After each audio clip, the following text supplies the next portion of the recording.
একদিকেই শীত, তার মধ্যে শুরু হয়েছে কাল রাত থেকে বৃষ্টি। তো আজ দুপুরবেলা মনে হলো একটু অন্যরকম খাওয়া যাক, তাই যেমন ভাবনা তেমন কাজ। আমি এখানে 5 রকম সবজি কেটে নিয়ে একটা কড়াইয়ের মধ্যে সাদা তেল দিয়ে সবজিগুলোকে নুন দিয়ে হালকা করে ফ্রাই করে নিয়েছি। তারপরে আমি আগে থেকে যে ভাত রান্না করা ছিল সেটা এই সবজিগুলোর মধ্যে দিয়ে আবারও ভাজতে থাকলাম। এবার আমি 1 চামচ সয়া সস নিয়ে এই আর কি সবজি আর ভাত যেটা রয়েছে তার মধ্যে ভালো করে মিশিয়ে আবারও হালকা করে ভাজতে থাকবো। আর আমি আগে থেকেই কিছু পকোড়া ভেজে রেখেছিলাম, তো সেই পকোড়াগুলোকে এখন আমি সবজি আর ভাতের মধ্যে মিশিয়ে দেব। মিশিয়ে আবারও ভালো করে নাড়িয়ে ছাড়িয়ে পুরোটা একবার একটু ভেজে নেব।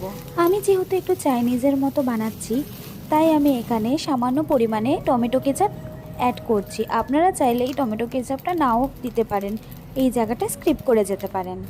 টমেটো কেচাপটা দিয়ে আমি আবারও ভালো করে সবটার সাথে নাড়িয়ে ছাড়িয়ে হালকা করে ফ্রাই করে নিলাম। এই ভাত ভাজাটা প্রায় হয়ে এসছে। এবার আমি সামান্য পরিমাণে ধনেপাতা কুচিয়ে এর মধ্যে দিয়ে ভালো করে মিশিয়ে নাড়িয়ে ছাড়িয়ে ধনেপাতাটাও হালকা ফ্রাইয়ের মতো হয়ে গেলে গ্যাসটাকে বন্ধ করে দেব। এবার রেডি ভাত ভাজা। আর এটা যেহেতু আমি একটু চাইনিজ স্টাইলে করেছি, তাই এটার নাম আমি দিয়েছি চাইনিজ স্টাইল ভাত ভাজা। ভিডিওটি ভালো লেগে থাকলে একটা লাইক করে দেবেন।